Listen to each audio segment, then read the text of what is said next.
Alright students, चलिए next chapter चालू करते हैं। बाबा नेक्स्ट चैप्टर चालू करने से पहले एक क्विक लिंकिंग ले लेते हैं कि कौन सा चैप्टर चालू होने वाला है। Right everyone? Yes sir. बाबा एवरीवन ओवर हियर। सर हमने स्टार्ट किया जीएसटी सीखना विद गुड्स और सर्विस। सर गुड्स और service has to be supplied. अगर सप्लाई हुआ तो सर अगर इंटरस्टेट हुआ या इंट्रास्टेट हुआ, आपको देखना पड़ेगा अगर इंटरस्टेट हुआ या इंट्रास्टेट हुआ। सर अगर इंटरस्टेट हुआ तो आईजीएसटी लेवी हो जाएगा, मैंने आपको ऑलरेडी समझा दिया है। अगर इंट्रास्टेट हुआ तो आप क्या लेवी करोगे? सीजीएसटी एंड एसजीएसटी लेवी हो जाएगा।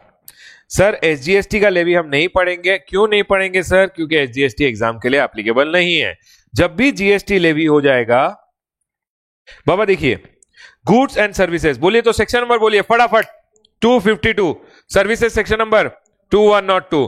गुड्स एंड सर्विस सप्लाई होना चाहिए, supply section number 7 of the CGST act. Section number 7 में था सेक्शन नंबर 7(1) में था ए बी सी।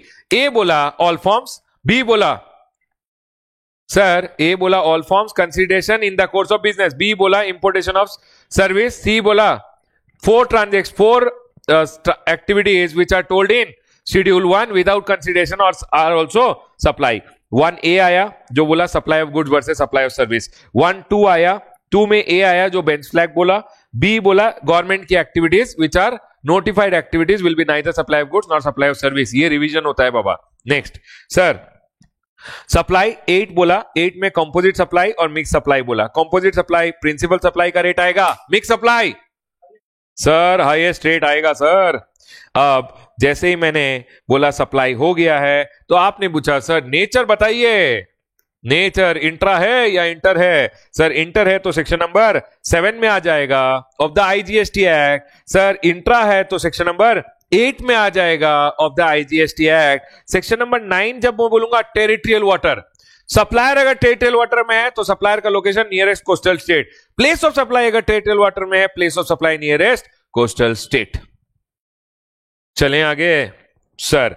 अब यहां पे सेक्शन नंबर 10, 11 हम आईजीएसटी एक्ट की बात कर रहे हैं बाबा। यहां पे नेचर ऑफ सप्लाई में हम आईजीएसटी एक्ट की बात कर रहे हैं। 10, 11, 12, 13 ये 10 और 11 है ना आईजीएसटी एक्ट का। ये बोलता है प्लेस ऑफ सप्लाई कैसे डिटरमाइन करना है गुड्स के लिए। 12 और 13 बोलता है प्लेस ऑफ सप्लाई कैसे डिटरमाइन करना है सर्विसेज के लिए। ये हम लास्ट में सीखेंगे। सर यहां सेक्शन नंबर 14 भी आता है। सेक्शन नंबर 14 क्या बोलता है बाबा? आपको ओआईडीआर याद है? ओआईडीआर जो आउटसाइड इंडिया से इंडिया में सर्विस दे रहा है। ओआईडीआर का स्पेशल प्रोविजन, क्या स्पेशल प्रोविजन सर? उसको इंडिया में रजिस्ट्रेशन लेना है, जीएसटी लेना है और देना है। ये सब कौन बोल रहा है? सर सेक्शन नंबर 14 बात करता है ओआईडीआर के बारे में। जो मैंने आपको इतना बोला ना ओआईडीआर के बारे में, वो सेक्शन नंबर 14 में लिखा हुआ है। Of which act? IGST act. Section number 15 बोलता है टूरिस्ट। बाबा याद कीजिए जब मैंने ये दिखाया था आपको, यहां पे मैंने टूरिस्ट का बात किया था और टूरिस्ट अंडर सेक्शन नंबर 15 था। तो टूरिस्ट की बातें कौन करेगा? सेक्शन नंबर 15 करेगा। सर एक मेरे को बता दीजिए सेक्शन नंबर 16 क्या है? बोलिए sir. Zero rated supply section number 16 है सर। अगर मैं आपको बोलूं तो zero rated supply section number 16 था। तो सर हमने सेक्शन का रिवीजन कर लिया है। सर आईजीएसटी में interstate section number 7, intra 8, 9 east territorial water. आपको मेरे साथ रोज बात करना है, सारे सेक्शन याद हो जाएंगे बाबा। Section number 10, 11, 12, 13 place of supply, 14 OIDR, 15 tourist, 16 zero rated supply. Can I go ahead everyone? Sir चलिए आगे बढ़ते हैं। लिखना नहीं है बाबा, टेंशन नहीं है, सब याद हो जाएगा। नेक्स्ट लेवी सेक्शन जो आता है। अब जीएसटी लेवी हो गया, आईजीएसटी लेवी होता है बाबा। लेवी मतलब जो चार्ज क्रिएट कर रहा है बेसिकली, उस सेक्शन को बोलते हैं levy section. Section number 5 IGST act का लेवी क्रिएट करता है, चार्ज क्रिएट करता है। Section number 9 of the CGST act levy create करता है। सर अगर आप सेक्शन नंबर 9 खोलोगे ना तो क्या लिखा हुआ है पता है? सेक्शन नंबर 9 बस बोल रहा है 9(1) है, 9(2) है, 9(3) है, 9(4) है और 9(5) है। सेक्शन नंबर 9 में 9(1), 9(2), 9(3), 9(4), 9(5) है। सर सेक्शन नंबर 9 क्या बोल रहा है पता है? सर सुनिए मैंने जो आपको समझाया था ना, सब वही बोल रहा है। सेक्शन नंबर 9 चार्जिंग सेक्शन है। चार्जिंग सेक्शन मतलब चार्ज कब क्रिएट होता है। सर चार्ज कब क्रिएट होता है आप मेरे को बोलिए तो। जीएसटी कब लेवी होता है? जब गुड्स एंड सर्विस सप्लाई हो रहा है जीएसटी लेवी हो जाएगा। मैंने आपको बोला है ऑलरेडी, वही सेम चीज लिखा हुआ है। ये जो मैंने आपको इतने दिन में पढ़ाया ना इधर से इधर तक, ये एक्चुअली मैंने आपको क्या पढ़ाया? चार्ज पढ़ाया। चार्ज मतलब the charging section. Which is the charging section? Section number 9। Section number 9 बोलता है गुड्स एंड सर्विस जब भी सप्लाई होगा, इंट्रा स्टेट होगा तो सीजीएसटी आएगा।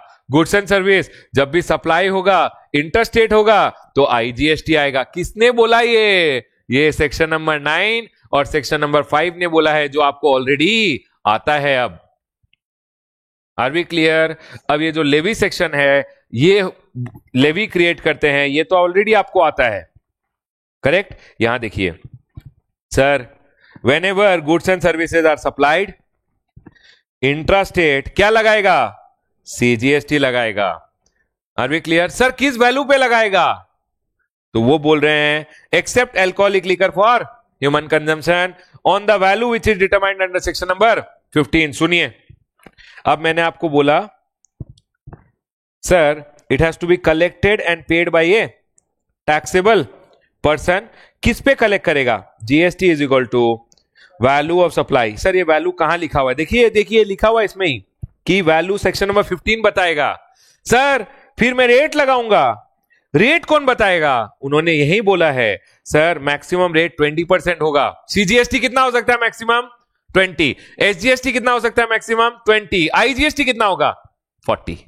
देखिए यहां पे सर ये जो रेट है ना, this will be notified by government on recommendation of council. NGRC, notified by government on recommendation of council. Sir collected and paid by a taxable person, ये मैंने आपको बताया है, ये आपको ऑलरेडी आता था। चले आगे। तो सर ये जो लेवी का चार्ट है ना, ये हम बाद में पढ़ेंगे। Sir it has to be collected and paid by whom? Taxable person. पहले पढ़ लेते हैं ये टैक्सेबल पर्सन कौन होता है। अब हम ये जो लेवी का चार्ट है ना, ये कंप्लीट कब करेंगे? पहले टैक्सेबल पर्सन पढ़ेंगे, उसके बाद लेवी में वापस आके एक बार लेवी का चार्ट पढ़ेंगे। Are we clear? अभी लेकिन आपको इतना जानना है सर, जब भी गुड्स एंड सर्विस सप्लाई होगा, सीजीएसटी इंट्रास्टेट सप्लाई होगा, जीएसटी लगेगा। किस वैल्यू पे लगेगा? Value under section number 15। Rate government notify करेगी, टैक्सेबल पर्सन कलेक्ट करेगा और पे करेगा। किसने लिखा? ये चार्जिंग सेक्शन ने लिखा है। सर आपको ऑलरेडी आता है, मैं जब से पढ़ा रहा हूं मैं आपको लेवी सेक्शन ही पढ़ा रहा हूं। जब आप डायरेक्ट टैक्स पढ़ते हो लेवी सेक्शन है, वैसे ही जीएसटी में भी लेवी सेक्शन कौन सा है? सेक्शन नंबर 9 सीजीएसटी का लेवी क्रिएट करता है। Section number 5 IGST. अब आप मेरे को आईजीएसटी का लेवी सेक्शन बोलिए तो क्या बोलेगा? Sir goods and service supplied interstate, IGST लगेगा। Sir on what value? Value under section number 15। Maximum rate कितना होगा? 40। आईजीएसटी 40 होगा। Sir collected and paid by a taxable person. यही लेवी सेक्शन होगा किसका? आईजीएसटी का। तो सर लेवी सेक्शन हम बाद में पढ़ेंगे, पहले हम पढ़ेंगे it has to be collected and paid by taxable person. ये टैक्सेबल पर्सन होता कौन है सर? तो पहले हम समझेंगे अबाउट ए टैक्सेबल पर्सन, उसके बाद फिर आके लेवी पढ़ेंगे। सर तो आपने पहले क्यों दिया चार्ट? क्योंकि बाबा सीरियल ऑर्डर में पहले ये आता है, उसके बाद आता है it has to be collected and paid. So sir देखिए, हमेशा पहले इंपोज होगा। जीएसटी इंपोज हो गया। कब इंपोज हुआ? जैसे ही आपने गुड्स एंड सर्विस सप्लाई किए, इंटरस्टेट किए तो आईजीएसटी लेवी हो गया, इंपोज हो गया। आपने इंट्रा किया तो सीजीएसटी इंपोज हो गया। इंपोज होने के बाद क्या करोगे? कलेक्ट करोगे और पे करोगे। अब आप मेरे को एक बात बताइए। सर क्या बताऊं? सर क्या बताऊं? देखिए सब आता है, आपको सब आता है। सर जीएसटी जब इंपोज हो गया, आप मेरे को वो दो चीजें बताइए जिन पे जीएसटी इंपोज नहीं हो सकता है। Alcoholic liquor for human consumption. Sir ये इन्होंने लेवी सेक्शन में लिख दिया कि except alcoholic liquor for human consumption, मतलब जीएसटी लेवी होगा ही नहीं। और सर एक और आइटम है, क्या है? HP man. Sir HP man तो लिखा नहीं इन्होंने यहां पे, करेक्ट ना? लिखा नहीं ना, मतलब इसमें लेवी आ सकता है। लेकिन सर 9(2) में उन्होंने लिख दिया। देखिए कि सर सेक्शन नंबर 9(1) में तो हमने नहीं लिखा कि एचपी मैन पे जीएसटी नहीं आएगा, लेकिन 9(2) में उन्होंने लिखा कि जब जीएसटी आएगा वो कब आएगा, when it is shall be levied with effect from date notified by government on recommendation of council. तो सर अभी के लिए एचपी मैन भी आउट ऑफ जीएसटी है। सेक्शन नंबर 9 सबसेक्शन 2 ने बोल दिया, लेवी सेक्शन नहीं बोल दिया। लेवी सेक्शन के किस सबसेक्शन ने? 9 सबसेक्शन 2 ने बोला कि एचपी मैन पे लेवी नहीं आएगा। Are we clear? सर कभी कभी क्या होता है ना, लेवी रिवर्स चार्ज में आता है। बकरा कौन बन जाता है? रेसिपिएंट। किसने रेसिपिएंट को बकरा बनाया? सेक्शन नंबर 9(3) ने। सेक्शन नंबर 9(3) में कुछ कुछ एक्टिविटीज बोल दी है गवर्नमेंट ने, और बोला सेक्शन नंबर 9(3) और 9(4) में जो एक्टिविटीज बोले हैं मैंने, उसमें बकरा कौन होगा? रेसिपिएंट। सर 9(1) और 9(2) का लेवी तो फॉरवर्ड चार्ज में सप्लायर के ऊपर आता है। सर जीएसटी इंपोज रेसिपिएंट के ऊपर होगा, इसने कौन बोल रहा है? सर 9(3) और 9(4) वो सिचुएशन बताएंगे जिसमें बकरा कौन बनेगा? 9 रेसिपिएंट बनेगा। वो कौन बोल रहा है? 9(3) और 9(4). कभी कभी क्या होता है, आपने कैब बुक किया, ओला कैब, टैक्सी ड्राइवर जीएसटी नहीं देगा। सप्लायर ऑफ सर्विस कौन है? Taxi driver. रेसिपिएंट कौन है? आप हो, आप जीएसटी दोगे रिवर्स चार्ज में, सब टैक्सी ड्राइवर देगा। गवर्नमेंट ने गला पकड़ लिया ओला का, neither supplier nor recipient. Imposition किस पे हो गया? ओला ई कॉमर्स ऑपरेटर पे। तो सेक्शन नंबर 9(5) में गवर्नमेंट ने बोला कभी कभी जब हम सप्लायर और रिसिपिएंट दोनों को नहीं पकड़ सकते, हम गला पकड़ लेंगे। इंपोज किस पे करेंगे? ई कॉमर्स ऑपरेटर, ओला उबर वगैरह को यहां पे डाला है। तो ये है लेवी सेक्शन। तो सर जनरली जब भी एक supplier goods and service supply करेगा, इंट्रा स्टेट करेगा, तो उस पे जीएसटी का लेवी आ जाएगा, except alcoholic liquor for human consumption. 9(2) ने बोला एचपी मैन भी अगर सप्लाई करेगा तो भी अभी जीएसटी का लेवी नहीं है, लेकिन फ्यूचर डेट पे लेवी आ सकता है। 9(3) ने बोला सर जब सप्लायर से गवर्नमेंट कलेक्ट नहीं कर पा रही है, गवर्नमेंट बोल रहा है रेसिपिएंट पे मैं इंपोज कर दूंगी जीएसटी, तो गवर्नमेंट ने 9(3) और 9(4) में केसेस बोले जिसमें रेसिपिएंट पे जीएसटी इंपोज हो गया। 9(5) में गवर्नमेंट ने बोला जब सप्लायर और रेसिपिएंट दोनों बकरा नहीं बन सकते, हम गला पकड़ेंगे 9(5) में of the e commerce operator. Government 9(5) में कुछ ई कॉमर्स ऑपरेटर को बकरा बनाएगी और बोलेगी यही जीएसटी देने वाले हैं, जीएसटी इन पे ही इंपोज होगा। Are we clear everyone? एक बात याद रखिएगा, ये जो बकरा वर्ड है this is only for classroom purpose. Real life में गवर्नमेंट किसी को बकरा नहीं बना रही है। गवर्नमेंट वेरी गुड है बाबा, गवर्नमेंट हमारी पार्टनर है जिसको हम जीएसटी देते हैं। Correct everyone? चलें आगे। चलिए सर अब मैं आपको सेक्शन नंबर 9 और सेक्शन नंबर 5 नहीं पढ़ाऊंगा अभी मैं आपको बोलूंगा जैसे ही जीएसटी लेवी हुआ, चाहे मैं सप्लायर हूं चाहे मैं रिसिपिएंट हूं जिसको रिवर्स चार्ज में देना है, I have to collect and pay, तो मेरे को रजिस्ट्रेशन लेना पड़ेगा ना। तो पहले सीख लेते हैं कि सर जैसे ही लेवी हुआ तो मेरे को देना है, कैसे दूं? पहले रजिस्टर करना पड़ेगा। तो चलिए रजिस्ट्रेशन का चैप्टर पहले सीखते हैं, उसके बाद हम लेवी सेक्शन में फिर से आएंगे। सर ये कंपोजिशन लेवी बाद में बात करेंगे सर, अभी हम रजिस्ट्रेशन चैप्टर में आ गए। तो it has to be always जैसे ही लेवी हुआ collected and paid by a taxable person. चलिए सीखते हैं टैक्सेबल पर्सन कौन होता है। आप टेक्स्ट बुक में आ जाइए। Sir text book chapter number 4 नहीं पढ़ाओगे? अरे पढ़ाऊंगा बाबा, टेंशन मत लो। आप आ जाइए in your chapter of taxable person. Beautiful chapter, very good chapter, A graded chapter है। क्वेश्चंस तो आना ही आना है।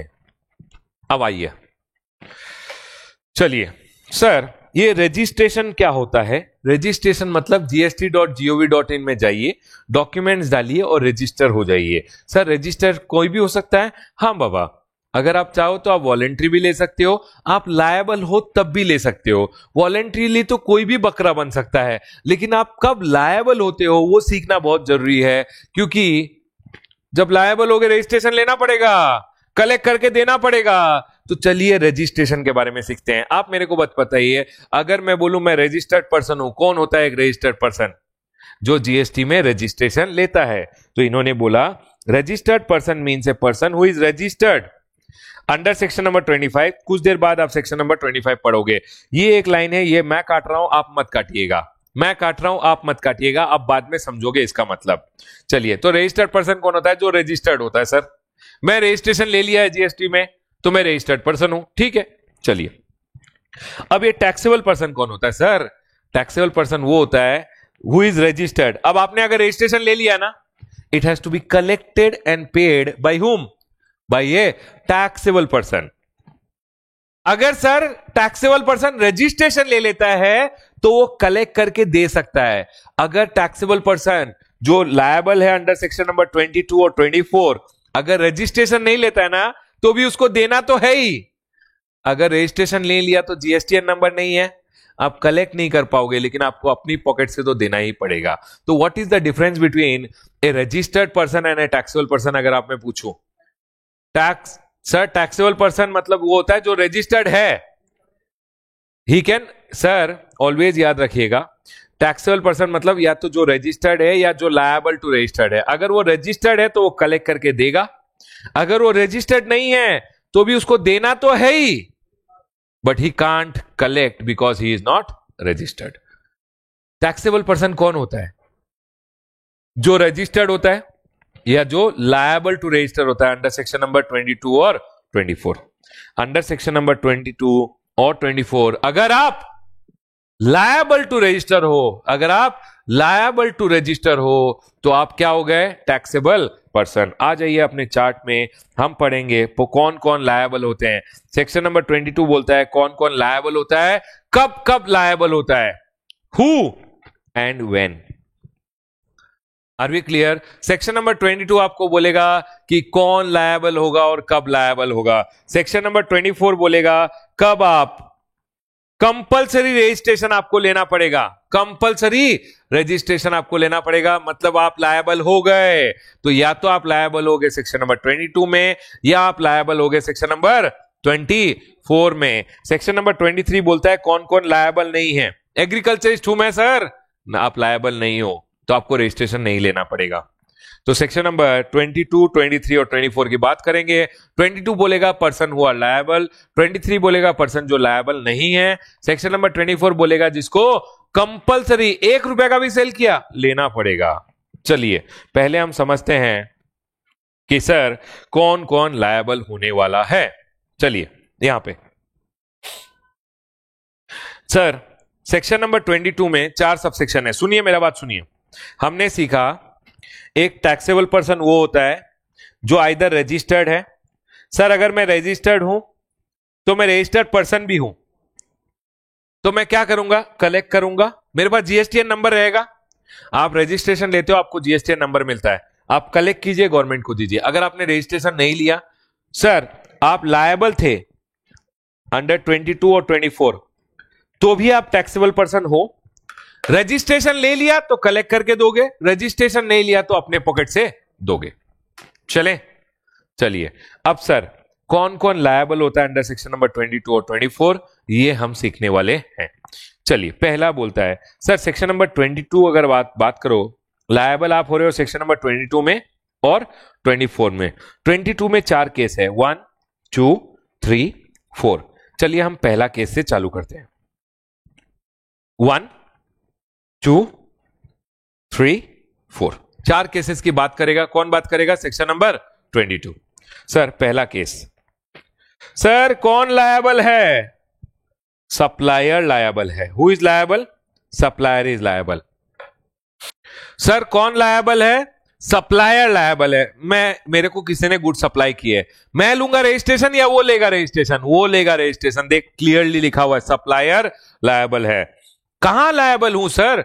इन the state from where he makes taxable supply. Sir जहां से मैं टैक्सेबल सप्लाई कर रहा हूं। तो अगर मैं टैक्सेबल सप्लाई कर रहा हूं कर्नाटका से तमिलनाडु में, तो मैं तमिलनाडु में रजिस्ट्रेशन लूंगा या कर्नाटका में रजिस्ट्रेशन लूंगा? कर्नाटका में, from where you are making, not to the place where you are making taxable supply.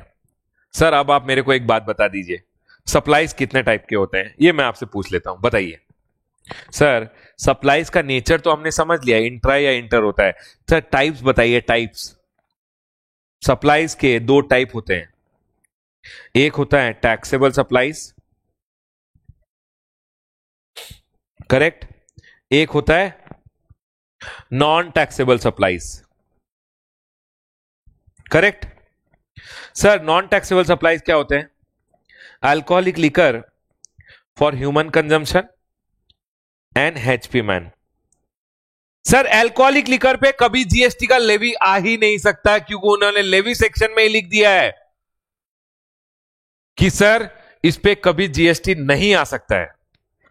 Constitution में ही लिख दिया GST is a tax on supply of goods services और both except alcoholic liquor. Sir इस पे GST आ ही नहीं सकता है। सर अगर लाना है तो क्या करें?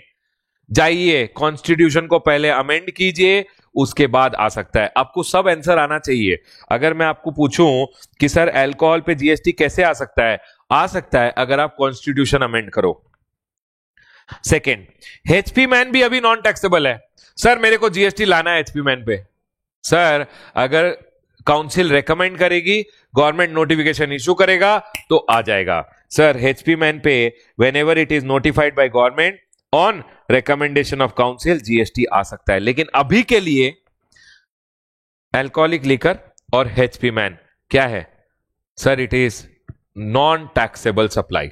नॉन टैक्सेबल सप्लाई मतलब इस पे जीएसटी का लेवी आ ही नहीं सकता। It is not leviable. Sir it is not leviable to GST. Other than that everything is leviable. Sir other than that अगर आप कुछ भी गुड्स एंड सर्विस सप्लाई करोगे तो सर जीएसटी का लेवी आ जाएगा। लेवी किस पे नहीं आएगा? लेवी हमेशा ये एक प्रोडक्ट और ये एक प्रोडक्ट पे नहीं आ सकता है। अदर देन दिस कोई भी गुड्स एंड सर्विस आप सप्लाई कीजिए, लेवी आएगा। क्लियर? कलेक्शन होगा या नहीं वो बाद की बात है। चलें आगे, मैं आपको एक लिंकिंग देता हूं, सुनिए बाबा। ये सब बेसिक्स है, बहुत अच्छे से आना जरूरी है।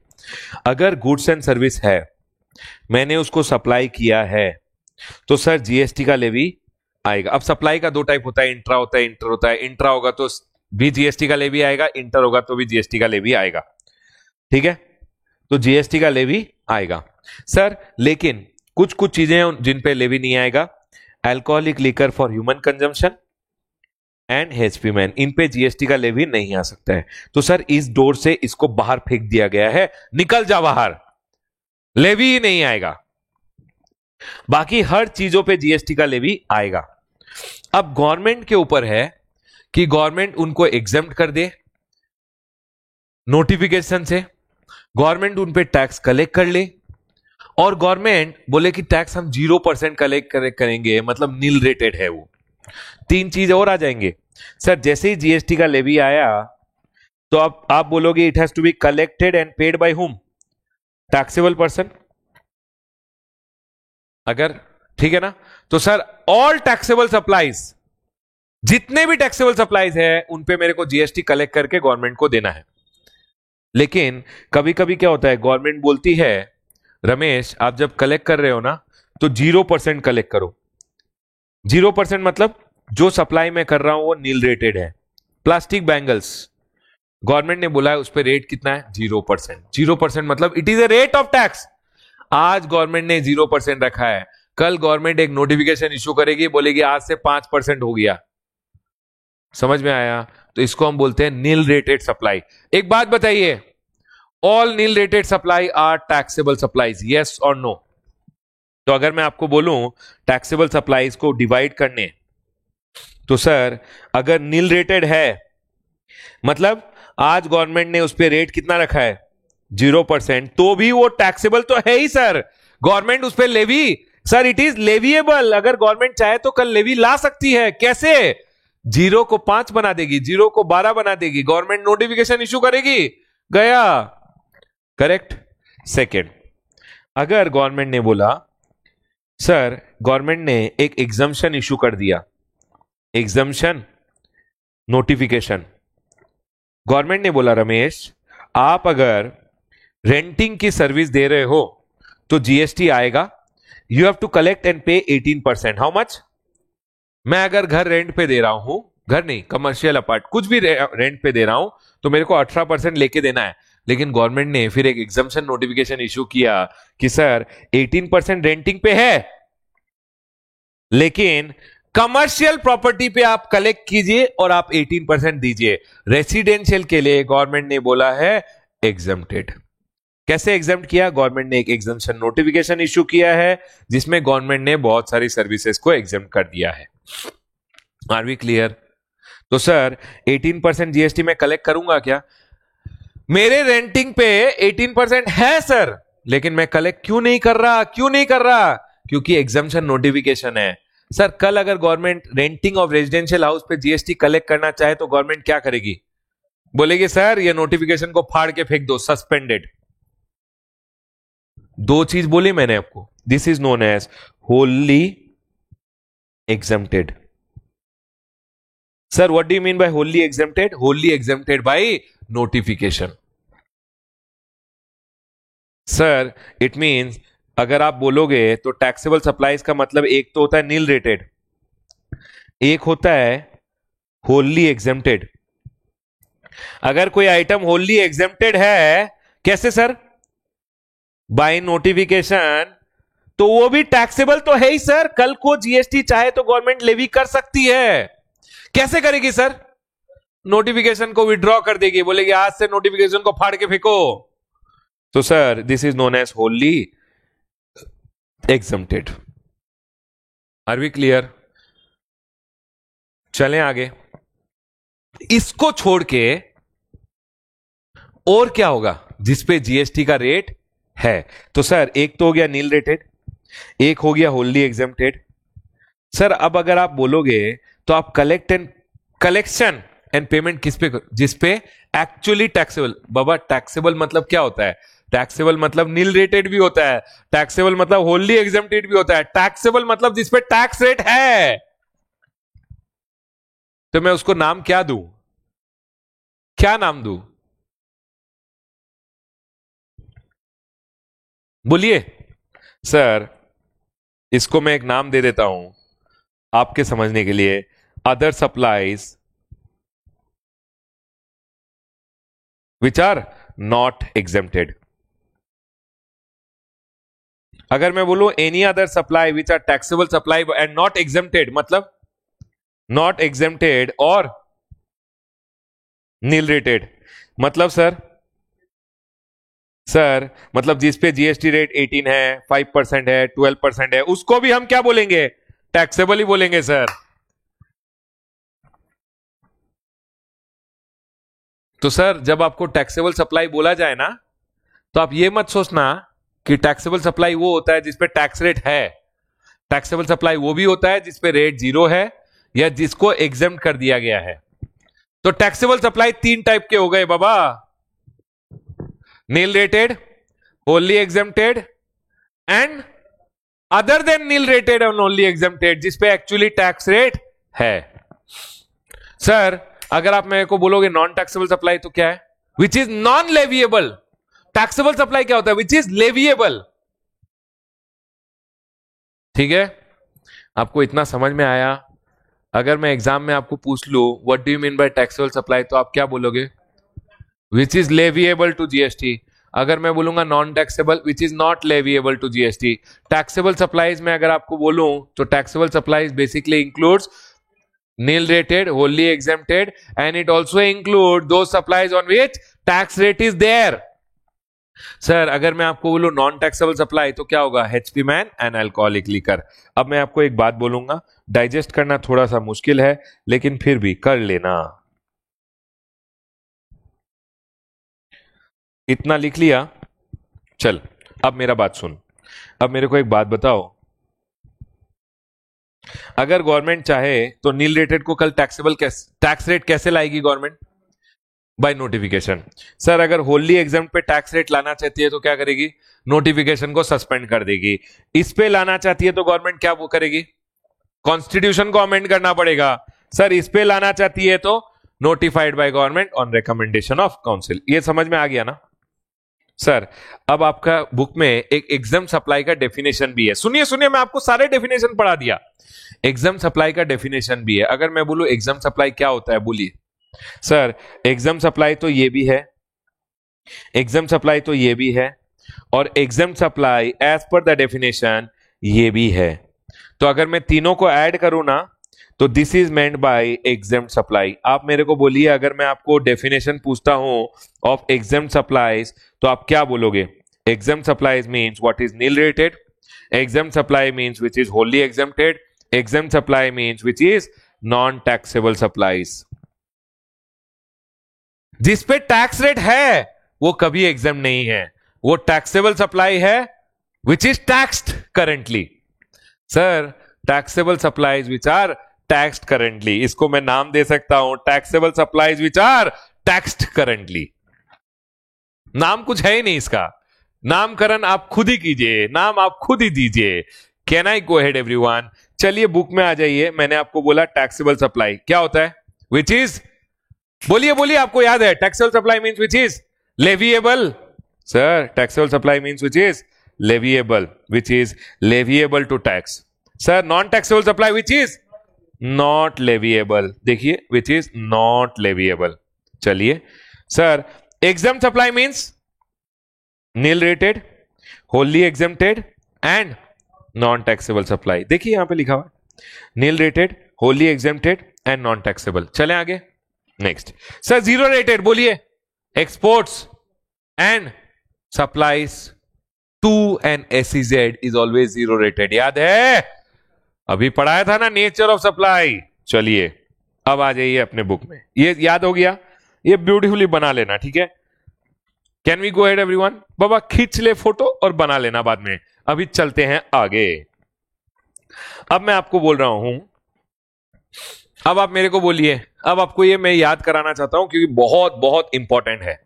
सर मैं बोल रहा हूं सप्लाईज के दो टाइप होते हैं, एक होता है टैक्सेबल, पीपल बहुत जरूरी है ये, एक होता है नॉन टैक्सेबल। टैक्सेबल मतलब जो लेविएबल होता है to GST, this is non leviable, इस पे कभी जीएसटी का लेवी नहीं आ सकता है। ये कौन से आइटम होते हैं? Alcoholic liquor for human consumption, high speed diesel, petroleum crude, motor spirit, aviation turbine fuel and natural gas. Clear? Sir taxable में एक होता है नील रेटेड, एक होता है होली एग्जेम्प्टेड, एक होता है sir other taxable supplies. Other taxable supplies मतलब जिसपे basically which are taxed currently, जो टैक्स हो रहा है बेसिकली उस पे रेट ऑफ जीएसटी है। तो सर अगर मैं आपको बोलूं एग्जाम सप्लाईज क्या क्या है, ये तीनों एग्जाम सप्लाईज है। दैट्स इट एवरीवन, मैंने कंक्लूड कर दिया अपना एक्सप्लेनेशन। चलें आगे, can we go ahead? Beautifully समझ गया, आगे चले, आगे चलिए। अब मैं आपको बोल रहा हूं सर एक सप्लायर लायबल होगा वेयर इन द स्टेट और यूटी। सर स्टेट पता है आपको, यूटी का मतलब हर एक वर्ड का मतलब पता होना चाहिए। फ्रॉम वेयर मतलब जहां से वो कर रहा है, not to where, from where he is making taxable supply. तो सर अगर मैं नॉन टैक्सेबल सप्लाई कर रहा हूं, मैं वहां लायबल हूं क्या? सर अगर मैं इस स्टेट से नॉन टैक्सेबल सप्लाई कर रहा हूं, मैं लायबल हूं क्या?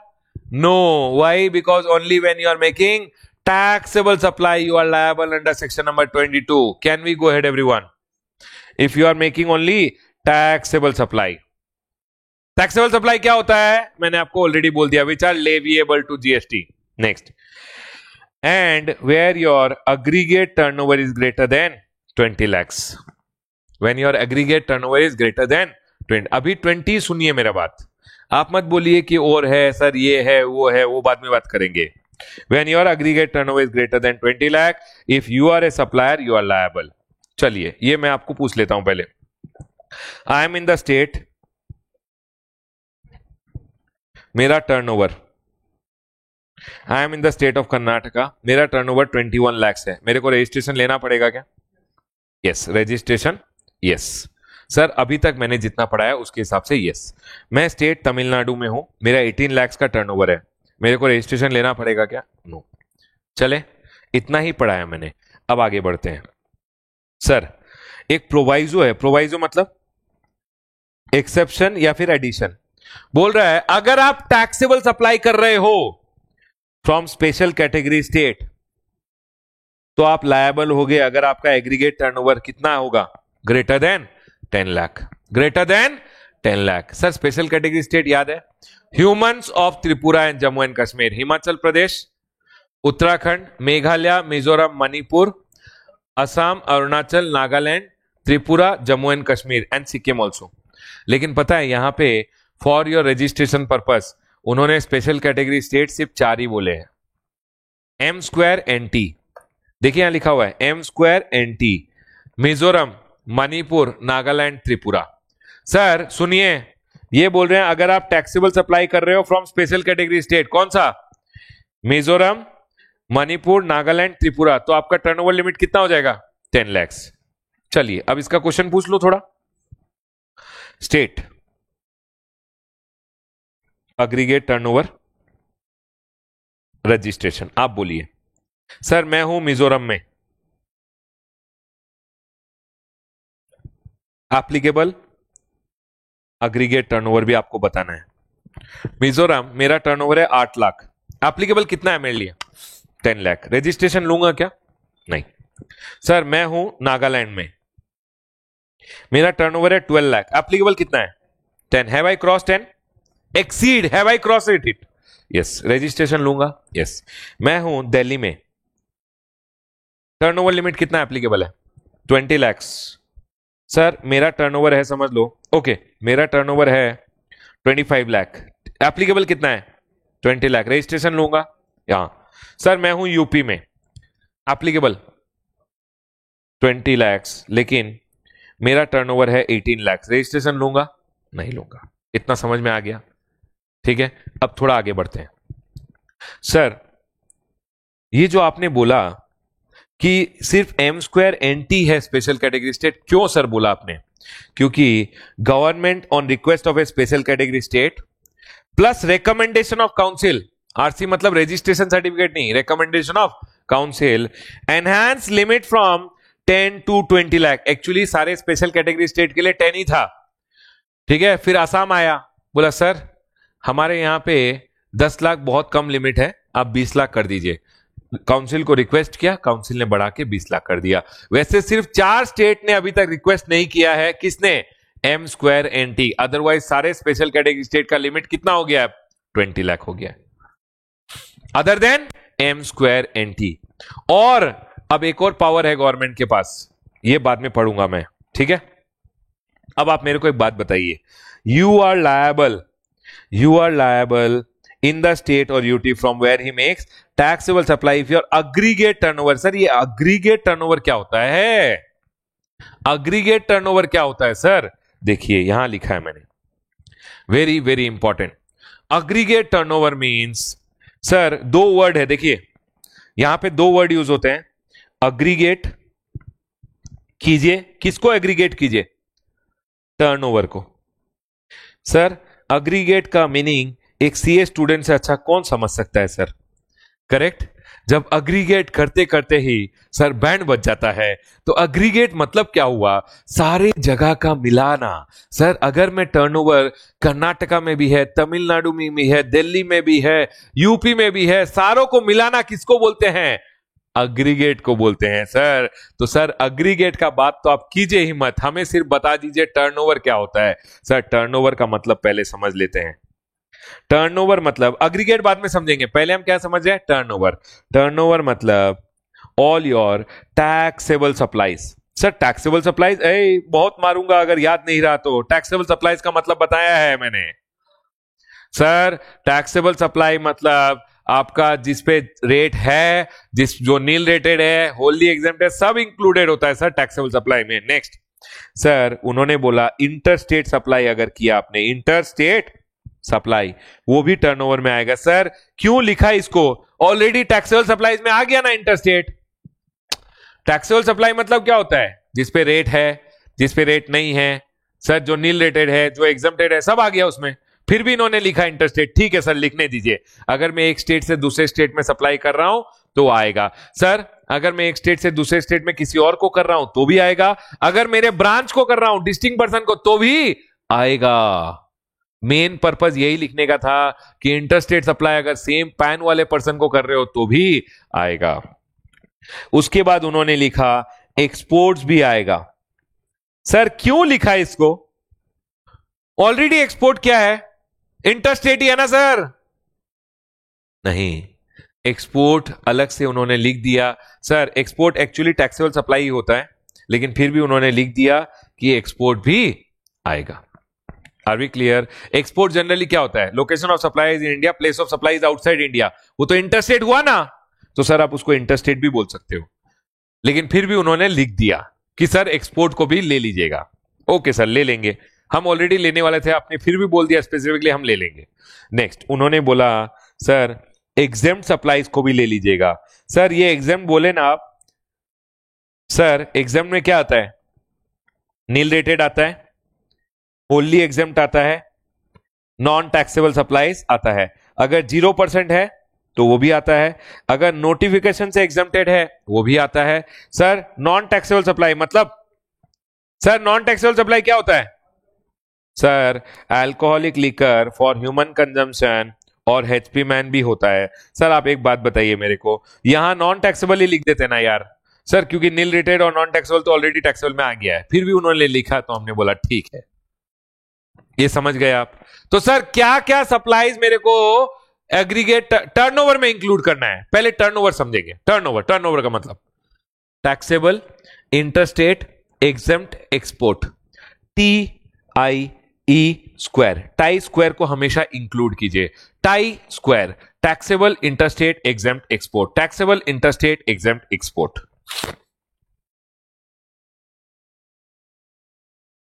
चले आगे। तो उन्होंने बोला taxable supplies, interstate supplies, exempt and export supplies को आप हमेशा इंक्लूड कीजिए। ओके सर, कर दिया। अब सर उन्होंने बोला क्या क्या एक्सक्लूड करना है। सुनिए, एक पर्सन ने मेरे को सप्लाई किया, एक पर्सन ने मेरे को सप्लाई किया, उस सप्लाईज पे रिवर्स चार्ज एप्लीकेबल था। किसको टैक्स देना है? मेरे को देना है। मैं टैक्स दे रहा हूं तो मेरा सेल हो गया क्या? Just because I am paying the tax under reverse charge, वो मेरा सेल है या उसका ही सेल है? तो प्लीज ऑलवेज टर्नओवर से एक्सक्लूड कीजिए इनवर्ड सप्लाई जो मैंने परचेज किया अंडर RCM। अगर मैंने रिवर्स चार्ज मैकेनिज्म में कोई चीज पे टैक्स दिया है तो मेरा टर्नओवर है क्या? वो उसका टर्नओवर है सर। तो मेरे को वो अपने टैक्सेबल, इंटरस्टेट कहीं भी नहीं लाना है सर, उसको हमेशा एक्सक्लूड कीजिए। You have to always exclude. यहां क्या है? इंक्लूड। यहां क्या है? एक्सक्लूड। चलें आगे। एक बात बोलिए मेरे को, मैंने सेल किया, GST कलेक्ट किया, GST मेरा टर्नओवर है क्या? GST कलेक्ट किया कस्टमर से, 100 रुपए का आइटम पे 20 रुपए GST लिया, मेरा टर्नओवर 100 रुपया है, 20 रुपया है। अरे 20 रुपया तो गवर्नमेंट का टर्नओवर है, मेरा तो टर्नओवर सिर्फ 100 रुपया है। तो always remember you have to exclude what? GST। चाहे वो CGST है, चाहे वो SGST है, चाहे वो IGST है, चाहे वो सेस है, चाहे वो UTGST है, प्लीज आप एक्सक्लूड कर दीजिए। Are we clear? Can I go ahead? Aggregate मतलब क्या है? आपको अग्रीगेट करना है, वो छोड़ दीजिए। टर्नओवर का मतलब बताइए। अगर आपको कल एग्जाम में पूछते हैं turnover in state, what is your turnover in state, तो आप क्या बोलोगे? Sir tie 2, taxable supplies, interstate, exempt, export. Taxable supplies सारे आएंगे, all your taxable supplies will come. All your interstate supply, अगर दूसरे ब्रांच को भी किया है तो भी आएगा, दूसरे पर्सन को किया है तो भी आएगा, डिस्टिंक्ट पर्सन को किया है तो भी आएगा, सारे इंटरस्टेट आएंगे। सर उन्होंने स्पेसिफिकली बोल दिया एक्सपोर्ट किया तो भी आएगा। सर उन्होंने फिर बोला सर अगर SEZ को किया तो? सर इंटरस्टेट है SEZ को सप्लाई करना, सप्लाई टू और by an SEZ is always interstate. Sir SEZ को किया तो इंटरस्टेट आ गया। सर एग्जेम्प्ट सप्लाईज अगर किया, नील रेटेड किया है, सर होली एग्जाम सप्लाई किया है तो भी आएगा। सर अगर नॉन टैक्सेबल सप्लाई किया है तो भी आएगा। और एक बात याद रखिएगा, आपके सप्लाईज में क्या नहीं आएगा, अगर आपने किसी ने सप्लाई किया, मैंने टैक्स दिया, अरे यार वो उसका टर्नओवर है, मेरा टर्नओवर नहीं है, तो inward supplies on which you are paying the tax under RCM, वो आपका सप्लाई नहीं है। क्लियर? और सर जो जीएसटी मैं कलेक्ट करता हूं वो मेरा टर्नओवर थोड़ी है, एक्सक्लूड कर दो, GST is never your turnover. Clear? अब देखिए मैं बोलूंगा ये कर्नाटका स्टेट में मेरा पैन के अंडर मेरा दो रजिस्ट्रेशन है, कर्नाटका और तमिलनाडु। कर्नाटका में मेरा टैक्सेबल सप्लाईज, कर्नाटका में मैं देखूंगा टैक्सेबल सप्लाईज कितना है, इंटरस्टेट सप्लाई कितना है, एक्सपोर्ट सप्लाईज कितना है, एग्जेम्प्ट कितना है, सारे ऐड किया मैंने, 10 लाख आया।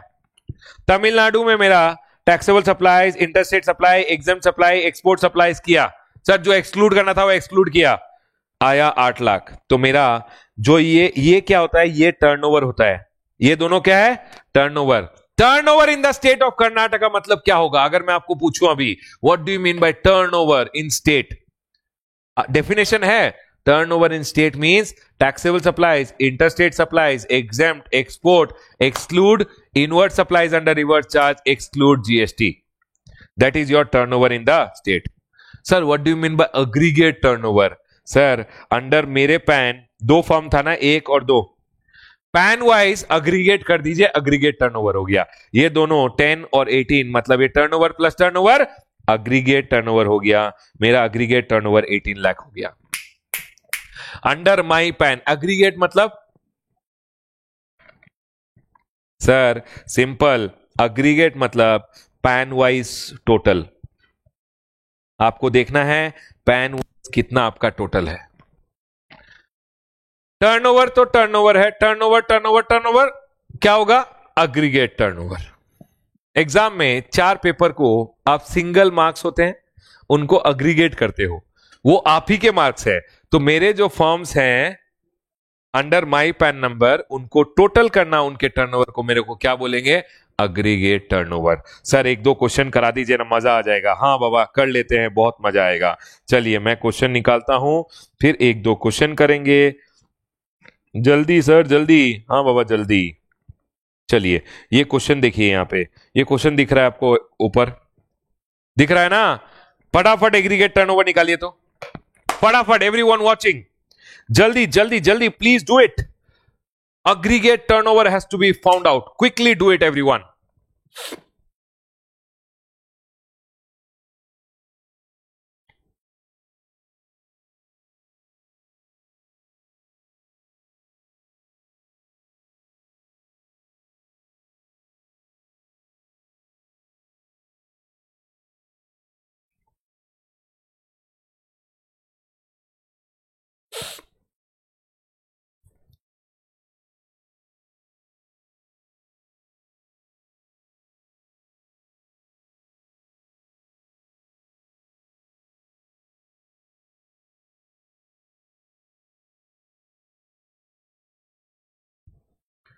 डन, क्या है answer, 3.6 lakh.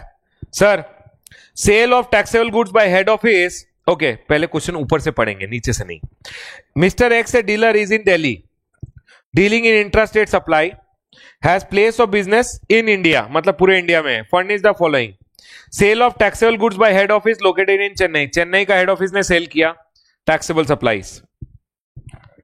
Next, sale of taxable supplies by branch in Bengaluru, कितना ब्रांच ने बेचा, कितना बेचा है ब्रांच ने, सर 50,000, ये भी टैक्सेबल सप्लाईज है, इसको इंटरस्टेट नहीं बोलेंगे, बोल रहा है ब्रांच ने बेचा है, मतलब ब्रांच ने अपने स्टेट में बेचा होगा। चलिए, supply of goods exempted from GST, क्या होगा ये, एग्जेम्प्टेड मतलब taxable supplies, interstate, exempt, export, exempt बोला है ना, तो चलिए एग्जेम्प्ट ही बोलेंगे इसको, लेकिन यह टैक्सेबल सप्लाईज ही। नेक्स्ट, एक्सपोर्ट, एक्सपोर्ट भी बोला हुआ है ना, टाई 2, सर सारा ही आ गया ना सर, कितना है 3.6 लाख। लायबल फॉर रजिस्ट्रेशन बाद में बात करेंगे। नेक्स्ट, ये एक और क्वेश्चन कीजिए फटाफट। देखिए यहां पे कभी कभी मैंने लिखा है आईसीआई स्टडी मटेरियल अमेंडेड, मतलब नवंबर 20 का जो एडिशन आया उसमें थोड़ा चेंजेस किया है, तो चेंजेस को मैंने इनकॉर्पोरेट कर दिया है। आइटैलिक्स में जब अमेंडेड लिखा हुआ है वो नवंबर 20 का एडिशन में थोड़ा अमेंडमेंट के साथ ये क्वेश्चन आया हुआ है। चलिए आगे बढ़िए।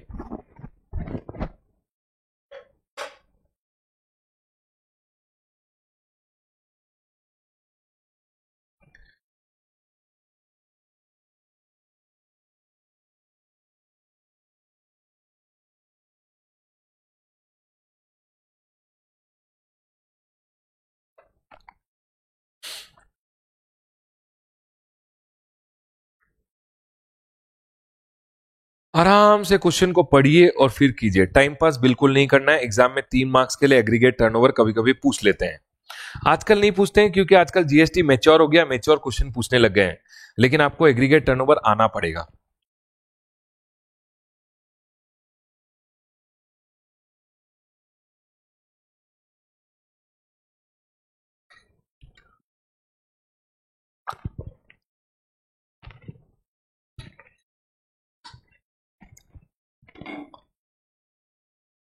Done everyone? चलें सर, ये बोल रहे हैं यहां पे, with the help of the following information in case of Jayant Enterprises Jaipur, 1 minute everyone, some water here. हाँ, determine the aggregate turnover for the purpose of registration. Sale of diesel on with sale tax, sales tax होता है actually, is leviable by Rajasthan. कितना है non taxable supplies? Sir taxable supplies क्या क्या include करते हो? Sir exam supplies जिसमें non taxable supplies भी आते हैं। तो पहले तो आपको टर्नओवर में लिखना है कितना है, 1 लाख आएगा क्या? आएगा। Supply of goods after completion of job work from the place of Jayant enterprise by the principal. सुनिए, एक प्रिंसिपल था, उसने मेरे को गुड्स भेजे, मैं जॉब वर्कर हूं, मैंने जॉब वर्क किया और गुड्स को रेडी रखा, ठीक है। अब प्रिंसिपल ने क्या किया, एक इनवॉइस इशू किया एक कस्टमर को, कस्टमर आया और ये गुड्स यहां से ले गया। ये जयंत एंटरप्राइज है, जयंत एंटरप्राइज के प्रेमाइस में जॉब वर्क करके जयंत एंटरप्राइज ने गुड रेडी रखे थे। गुड्स किसके हैं? ये प्रिंसिपल के, और ये प्रिंसिपल ने इस गुड्स को इसको बेचा, ये आया और ले गया, तो ये आपका टर्नओवर नहीं है। सर मेरा टर्नओवर क्या है? अगर आपने कुछ जॉब वर्क चार्जेस लिए हो, अगर आपने कुछ जॉब वर्किंग के लिए चार्जेस लिए, ट्रीटमेंट के लिए चार्जेस लिए, तो वो आपका टर्नओवर है। यहां पे वो नहीं बोल रहे हैं, बोल रहे हैं सर प्रिंसिपल ने क्या किया, डायरेक्ट सप्लाई कर दिया, ये आया और गुड्स ले गया। प्रिंसिपल ने इनवॉइस डायरेक्टली इशू किया, तो ये टर्नओवर किसका है? प्रिंसिपल का है। तो सर यहां पे अगर बोला जाए तो ये टर्नओवर किसका है? प्रिंसिपल का है, मेरा टर्नओवर नहीं है। तो आप एक चीज लिख सकते हो यहां पे,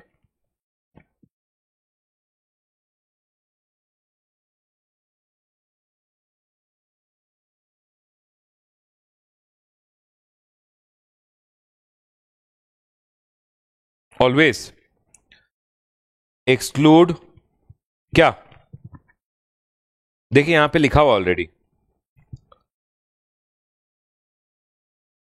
supply of goods by registered job worker include in the aggregate turnover of principal.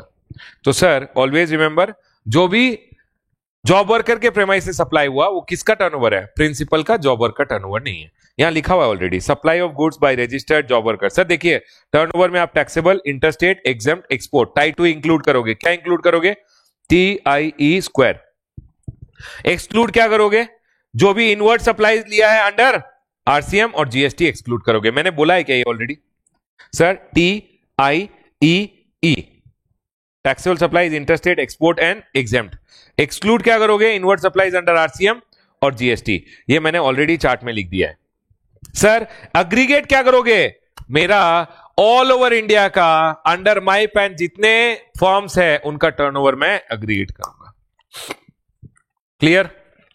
Sir एक note, supply of goods by registered job worker, अगर मैं जॉब वर्कर हूं, मैंने अगर सप्लाई किया प्रिंसिपल के लिए, इनवॉइस कौन इशू करेगा? प्रिंसिपल। सप्लाई किसका होगा? प्रिंसिपल का। मैं कौन हूं? मैं तो जॉब वर्कर हूं। अगर मैंने कुछ जॉब वर्किंग चार्जेस लिए हैं तो वो मेरा टर्नओवर है। सर ये टर्नओवर किसका है? ये प्रिंसिपल का है। चलिए आगे बढ़ते हैं। क्वेश्चन, एक्सपोर्ट आएगा, आएगा। Supply to own additional place of business in Rajasthan. बाबा एडिशनल प्लेस मैंने आपको बताया था सर, फिर बोल दीजिए ना। सुनिए, मेरा एक रजिस्ट्रेशन है, मेरा एक रजिस्ट्रेशन है, उसी रजिस्ट्रेशन में मैंने एक प्लेस को दिखाया अपना प्रिंसिपल प्लेस ऑफ बिजनेस, एक को दिखाया मेरा एडिशनल प्लेस ऑफ बिजनेस इसी रजिस्ट्रेशन में। तो बाबा ये हो गए भाई भाई, यहां से यहां जो भी सप्लाई होगा वो आपका टर्नओवर कभी नहीं है, वो सप्लाई ही नहीं है। करेक्ट? Are we clear? लेकिन अगर आपको क्वेश्चन में बोल देते हैं कि सर इसका सेपरेट रजिस्ट्रेशन लिया हुआ है, तो यहां से यहां अगर गया तो वो क्या होगा? वो सर टैक्सेबल सप्लाईज हो जाएगा। हमेशा याद रखिएगा। तो सर ये प्रिंसिपल प्लेस होगा क्योंकि इसका सेपरेट रजिस्ट्रेशन है, तो ये यहां पे इस रजिस्ट्रेशन में इसको प्रिंसिपल प्लेस दिखाएगा। अब ये एडिशनल प्लेस नहीं रहा, दोनों क्या बन गए? Distinct person, and supply between distinct person is always a supply. याद है 7(1)(c). Paragraph number 2। Can we go ahead everyone? चलिए आगे बढ़े। राइट एवरीवन, चलिए आ जाइए टेक्स्ट बुक में। सर तो अगर एडिशनल प्लेस को सप्लाई कर रहे हो तो प्रिंसिपल से एडिशनल प्लेस को अगर जा रहा है, मतलब ये सेम रजिस्ट्रेशन में भाई भाई है सर, स्टॉक ट्रांसफर हो रहा है लेकिन भाई भाई के बीच में। अगर सेपरेट रजिस्ट्रेशन ले लेता है तो टर्नओवर में आएगा, सेपरेट रजिस्ट्रेशन नहीं लिया है तो ये टर्नओवर में नहीं आएगा। नेक्स्ट क्वेश्चन मैं आपको पूछता हूं, मैंने एक सेल किया, रिसिपिएंट जीएसटी देगा, वो टर्नओवर मेरा है या रिसिपिएंट का है? आपका है, तो वो मेरा टर्नओवर में आएगा। सर मेरे को किसी ने सप्लाई किया, मैं जीएसटी दे रहा हूं, मैं जीएसटी दे रहा हूं तो मेरा टर्नओवर है क्या? तो inward supplies, always remember, inward supplies on which GST is paid under RCM by the recipient. मैंने जीएसटी दिया, वो हमेशा एक्सक्लूड होगा, वो मेरा टर्नओवर हो ही नहीं सकता है। लेकिन outward supplies on which GST is paid under RCM by whom? Recipient, वो मेरा टर्नओवर है या नहीं है? वो मेरा टैक्सेबल सप्लाईज में आएगा, आएगा, आएगा। Are we clear? हमेशा याद रखिएगा, मैंने चार्ट में भी लिखा है, देखिए। Outward supplies tax payable under RCM, मैंने सप्लाई किया, आप टैक्स दोगे, लेकिन वो टर्नओवर तो मेरा है ही, तो it is always included in aggregate turnover. Question देखिए, outward supply on which GST to be paid by recipient under reverse charge.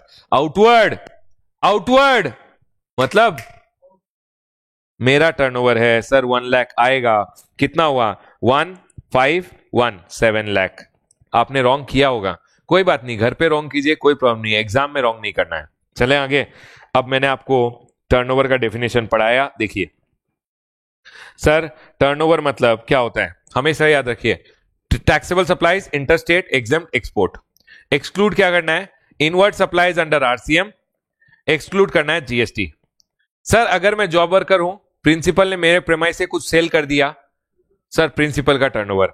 मैंने जो आउटवर्ड सप्लाईज किए हैं अंडर रिवर्स चार्ज, वो मेरा टर्नओवर है या उसका है? मेरा टर्नओवर है। देखिए मैंने दोनों यहां पे लिखा है। Are we clear? नाउ मेरे सुनो बाबा सुनो, ये प्रिंसिपल है, मैं एजेंट हूं, ये एजेंट याद आ रहा है? एजेंट, मैंने इनवॉइस अपने नाम पे इशू किया, ये मेरा टर्नओवर है क्या? यस सर, मैं हूं कंसाइनमेंट एजेंट, और सर ये जो इनवॉइस इशू किया है मेरे टर्नओवर में आएगा। फॉर एन एग्जांपल, मैं कमीशन एजेंट हूं, इनवॉइस डायरेक्टली इसने इशू किया, किसका टर्नओवर होगा? प्रिंसिपल का। आपको हमेशा ध्यान रखना है, अगर आप सप्लाई कर रहे हो on behalf of principal, on behalf of principal अगर आप सप्लाई कर रहे हो और आप इनवॉइस इशू कर रहे हो, तो वो आपके टर्नओवर में आएगा, वो प्रिंसिपल के टर्नओवर में नहीं आएगा। सर अगर प्रिंसिपल डायरेक्टली इनवॉइस इशू कर रहा है तो, अगर प्रिंसिपल डायरेक्टली इनवॉइस इशू कर रहा है तो किसका टर्नओवर आएगा? प्रिंसिपल के टर्नओवर में आएगा। चलिए नेक्स्ट। सर टर्नओवर मैंने बताया, एक्सक्लूड मैंने बताया, inward supplies made on behalf of principal, sir sorry, include supplies made on behalf of principal, मैंने प्रिंसिपल के बिहाफ पे सप्लाई किया, जब मैंने सप्लाई किया तो मैंने इनवॉइस दिया, वो मेरा टर्नओवर में आएगा। Are we clear everyone? एक क्वेश्चन फटाफट कर लीजिए ताकि आपको इजी हो जाए। आईसीआई का अमेंडेड क्वेश्चन है ये, और ये एग्जाम में भी आ चुका है। सीए फाइनल मई 2018, जल्दी कीजिए एवरीवन। मई 2018 में क्वेश्चन आ चुका है, जल्दी कीजिए।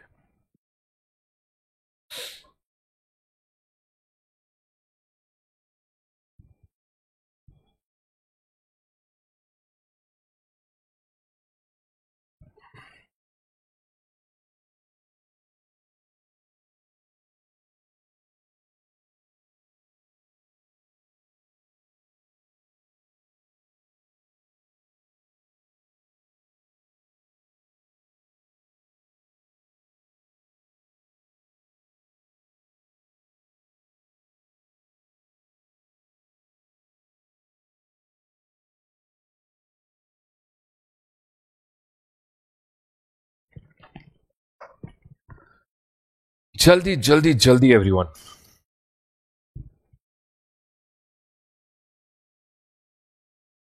इसमें कोई गलती नहीं होना चाहिए इन माय ओपिनियन। चलें चलें चलिए sir. Rajesh dynamics has its head office in Chennai.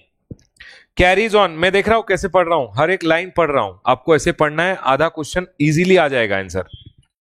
With respective turnover in a financial year. Supply of petrol आएगा क्या? आएगा। Value of invert supplies on which tax is payable under reverse charge. Invert supplies मेरा turnover नहीं है sir, उसका सब turnover है, मैंने तो परचेज किया है। परचेज आपका टर्नओवर कब से होने लगा? ये नहीं आएगा। Value of transformer oil, Baba her oil HP man नहीं होता है, याद रखिएगा। क्या होता था, बच्चे सोचते थे एचपी मैन मतलब सारे तेल हो गए, तेल मतलब गया diesel oil petrol, sir GST नहीं आएगा। बाबा HP man high speed diesel, petroleum crude oil, basically petroleum crude, motor spirit मतलब पेट्रोल, फिर HP man sir A for aviation turbine fuel मतलब प्लेन वाला fuel, and sir N means natural gas. ये 5 ही GST नहीं आते, बाकी सब पे जीएसटी आता है।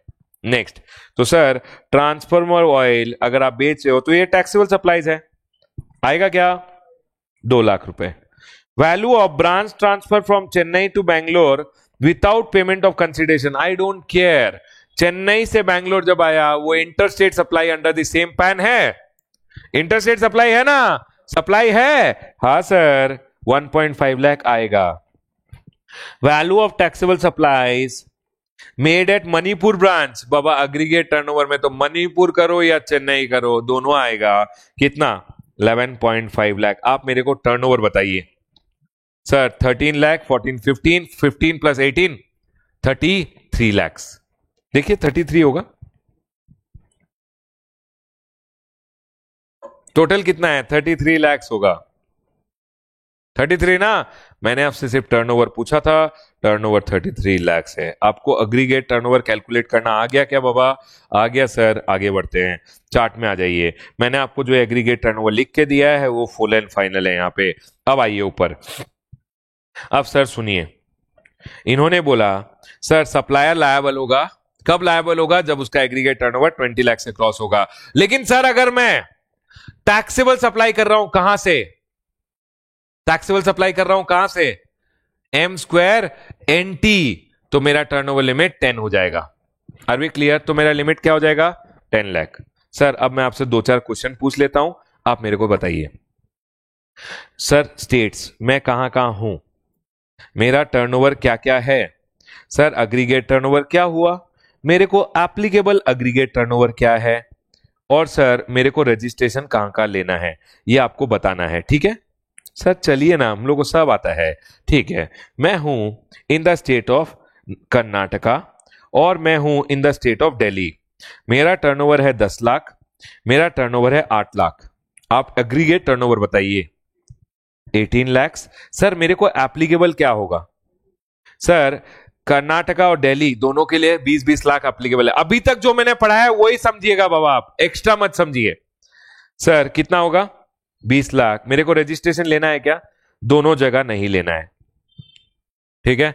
सेकेंडली मेरा टर्नओवर दिल्ली में है और मेरा टर्नओवर है समझ लो नागालैंड। ओके, मेरा यहां पे टर्नओवर है 8 लाख, यहां टर्नओवर है 8 लाख। मेरा एग्रीगेट टर्नओवर कितना हुआ? 16 लाख। सर अगर आप देखो मेरे पैन में दिल्ली भी है, नागालैंड भी है। दिल्ली के लिए एप्लीकेबल टर्नओवर क्या है? 20। नागालैंड के लिए एप्लीकेबल टर्नओवर क्या है? क्या है? 10। अब आप बोलिए कौन सा लगाओगे? सर आपको जो भी लोअर है वो लेना है। आपके पैन का लिमिट ही फॉल हो गया 10। आपके पैन का लिमिट 20 और 10 में से जो लोअर, क्या लोअर है? 10। आपका लिमिट हो गया 10 लाख। सुनिए मेरे लिए लिमिट क्या हो गया? 10 लाख। कितना कर दिया मैंने? 16 लाख। सर मेरे को रजिस्ट्रेशन, जो टर्नओवर मेरा दिल्ली में है उसके लिए टैक्स मेरे को दिल्ली में देना पड़ेगा, जो मेरे को टर्नओवर नागालैंड में है नागालैंड में टैक्स देना पड़ेगा। तो मेरे को दोनों जगह रजिस्ट्रेशन लेना पड़ेगा। क्यों लेना पड़ेगा? क्योंकि दिल्ली का टैक्स आप दिल्ली में दोगे, नागालैंड का टैक्स आप नागालैंड में दोगे। सर रजिस्ट्रेशन लगेगा दिल्ली में भी और नागालैंड में भी। चलें आगे बढ़िए, बढ़ाऊं आगे? सर थर्ड, मेरा रजिस्ट्रेशन दिल्ली भी है यूपी भी है। 8 लाख 8 लाख, कितना हुआ टोटल टर्नओवर? 16 लाख। एग्रीगेट कितना हुआ? एग्रीगेट 16 हुआ। एप्लीकेबल कितना है? सर कैसे? दिल्ली भी 20 है यूपी भी 20 है, तो एप्लीकेबल 20 है। मेरे को रजिस्ट्रेशन लेना पड़ेगा क्या मेरे पैन के लिए? सर मेरे पैन के लिए 20 एप्लीकेबल है और 16 ही पहुंचा हूं। जब 20 एक्सीड करूंगा तब लूंगा ना सर, तो अभी नहीं लूंगा। चलूं आगे और एक पूछ लेता हूं। देख बाबा फंसने वाला है, जल्दी ध्यान रखना। सर मैं हूं दिल्ली में और सर मैं हूं मणिपुर में। सर यहां मेरा टर्नओवर है 6 लाख, यहां टर्नओवर है 2 लाख। एग्रीगेट टर्नओवर बताइए कितना? 8 लाख। एप्लीकेबल कितना है? दिल्ली अगर देखूं तो 20 है, यूपी अगर मणिपुर अगर देखूं तो 10 है। कौन सा लोअर है? 10 लाख। रजिस्ट्रेशन लूंगा क्या? नहीं लूंगा। एक काम कर, अगर लिखना है तो फटाफट फोटो ले लो या लिख लो, जो करना है कर लो। लिखना है सर लिख लो, पॉज करो और लिख लो। सर अब मैं थोड़ा एडवांस लेवल जाता हूं। मैं सोच रहा हूं आपने ऑलरेडी कॉपी कर लिया होगा, राइट? नहीं किया तो पॉज करके कर लीजिए, आगे बढ़ते हैं। सर यहां पे मेरा स्टेट है, ये स्टेट है, ये मेरे सप्लाईज हैं। ओके, और सर ये जो मैंने लिखा है ना, ये अभी के लिए है सिर्फ। इसका एडवांस लेवल में सिखाऊंगा आपको, सिर्फ बेसिक सिखाया मैंने। ये एक्चुअली दिल्ली और कर्नाटका के लिए टर्नओवर लिमिट चेंज होंगे, मैं आपको समझाऊंगा, लेकिन अभी मैंने आपको सिर्फ बेसिक समझाया आपको समझने के लिए। सर अब मैं बोल रहा हूं state supplies turnover, aggregate turnover, applicable aggregate turnover और रजिस्ट्रेशन आपको बताना है, ठीक है? मैं हूं कर्नाटका में, नंबर 1 केस, मैं हूं कर्नाटका में, मैं हूं दिल्ली में। यहां मैं टैक्सेबल सप्लाईज कर रहा हूं, यहां मैं नॉन टैक्सेबल सप्लाईज कर रहा हूं। यहां मेरा टर्नओवर है 10 लाख, यहां मेरा टर्नओवर है 8 लाख। आप बताइए मेरा एग्रीगेट टर्नओवर क्या है? सर 18 लैक्स। मेरे लिए एप्लीकेबल कितना है? यहां भी 20 होता है, यहां भी 20 होता है। सर आप बोलोगे 20 लाख एप्लीकेबल है, आप रजिस्ट्रेशन किस में लोगे? सर मैं रजिस्ट्रेशन नहीं लूंगा। सेकंड, मेरा है कर्नाटका में और मैं हूं मणिपुर में, ठीक है? यहां मैं टैक्सेबल कर रहा हूं, यहां भी टैक्सेबल कर रहा हूं। 10 लाख है, यहां 8 लाख है। एग्रीगेट बताइए 18 लाख। एप्लीकेबल कितना है? अगर आप टैक्सेबल सप्लाई कर रहे हो फ्रॉम स्पेशल कैटेगरी स्टेट तो कितना हो जाएगा आपका लिमिट? रजिस्ट्रेशन कहां लोगे? दिल्ली का टैक्स दिल्ली में दोगे, कर्नाटका का टैक्स कर्नाटका में दोगे, मणिपुर का टैक्स मणिपुर में दोगे। तो सर रजिस्ट्रेशन आपको कर्नाटका और मणिपुर दोनों में देना लेना पड़ेगा।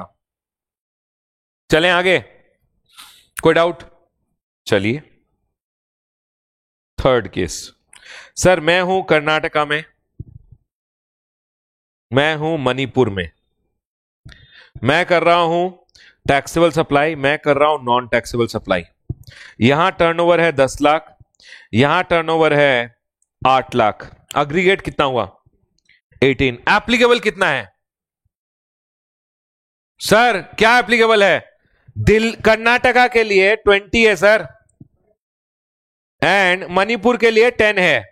तो आप बोलोगे सर आपके लिए एप्लीकेबल कितना है 10 लाख, और आप बोलोगे सर मेरे को कर्नाटका में भी लेना है और मणिपुर में भी लेना है। करेक्ट सर, आप रॉन्ग हो जाओगे। सुनिए, आपको एक चीज ध्यान रखना है सर, अगर आप टैक्सेबल सप्लाई कर रहे हो from A special category state, तभी आपका लिमिट 10 लाख होगा।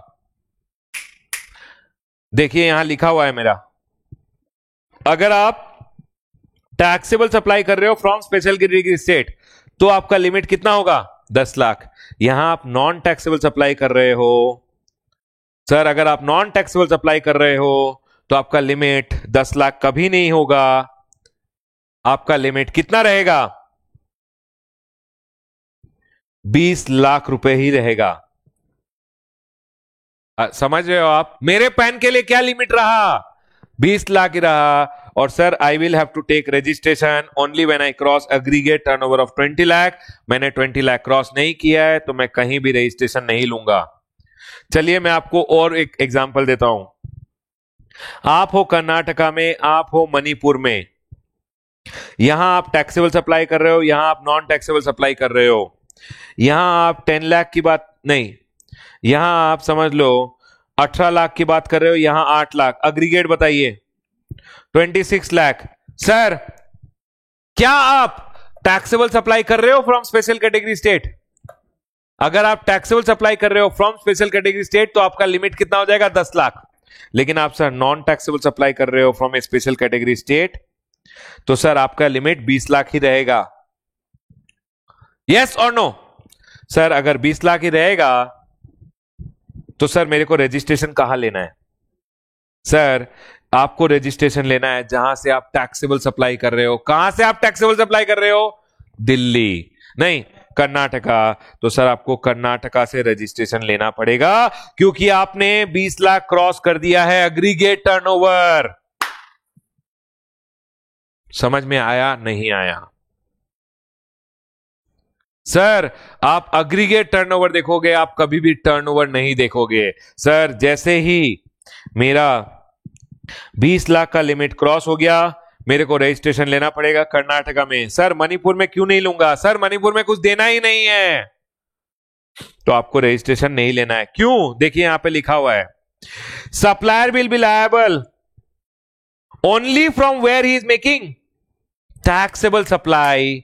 अगर उसका एग्रीगेट टर्नओवर क्रॉस हो गया 20, आप ये लाइन को समझिए। Sir supplier will be liable only where he makes taxable supply. Sir, from where am I making taxable supply? Karnataka, when my aggregate turnover crosses 20 lakh. पूरा समझ में आया? तो सर आप रजिस्ट्रेशन कहां लोगे? कर्नाटका में। क्लियर है? चले आगे, चले आगे। चलिए सर, ये मैंने आपको सिर्फ इतना बेसिक समझाया है। अब क्या हुआ ना, अब क्या हुआ, लोगों ने गवर्नमेंट को बोला sir exclusive supplier of goods के लिए लिमिट बढ़ा दीजिए। तो गवर्नमेंट ने बोला गवर्नमेंट ओके, ये नहीं, ये मैं नहीं बोलूंगा अभी, ये आप मत देखिए। सर सेक्शन नंबर 23 में गवर्नमेंट के पास सेक्शन नंबर 23(2) में एक पावर है कि अगर गवर्नमेंट नोटिफाई करे तो गवर्नमेंट एग्जेम्प्ट कर सकती है from registration to category of people. Government के पास पावर है कि गवर्नमेंट एग्जम्पशन इशू कर सकती है। क्या इशू करेगी? नोटिफिकेशन। और आप वो मत काटिएगा बाबा, मैंने काटा है सिर्फ। गवर्नमेंट नोटिफिकेशन इशू करेगी और एग्जेम्प्ट कर देगी कैटेगरी ऑफ पीपल को। गवर्नमेंट ने एक नोटिफिकेशन इशू किया और गवर्नमेंट ने बोला, यहां है, यहां यहां यहां, गवर्नमेंट ने बोला अगर आप एक्सक्लूसिव सप्लायर ऑफ गुड्स हो तो आपके लिए 40 लाख तक मैं एग्जाम करती हूं आपको फ्रॉम रजिस्ट्रेशन। देखिए जनरली लिमिट क्या है, 20 लाख और 10 लाख, लेकिन गवर्नमेंट ने बोला अगर आप एक्सक्लूसिव सप्लायर ऑफ गुड्स हो, अगर आप एक्सक्लूसिव सप्लायर ऑफ गुड्स हो तो आपका लिमिट 40 लाख हो जाएगा। सर लिमिट अभी भी 20 और 10 ही है, सिर्फ एक्सक्लूसिव सप्लायर ऑफ गुड्स के लिए गवर्नमेंट ने लिमिट कितना कर दिया, 40 lakh. Are we clear? Can I go ahead? Sir कितना कर दिया, 40 लाख। तो सर कभी कभी 20 लगेगा, कभी कभी 40 लगेगा, कभी कभी 10 लगेगा, आप थोड़ा बता दीजिए ना। बताऊंगा बाबा, देख। और यहां पे गवर्नमेंट ने क्या लिखा, अब ये कभी एप्लीकेबल नहीं है। कब एप्लीकेबल नहीं है 40 लाख का लिमिट?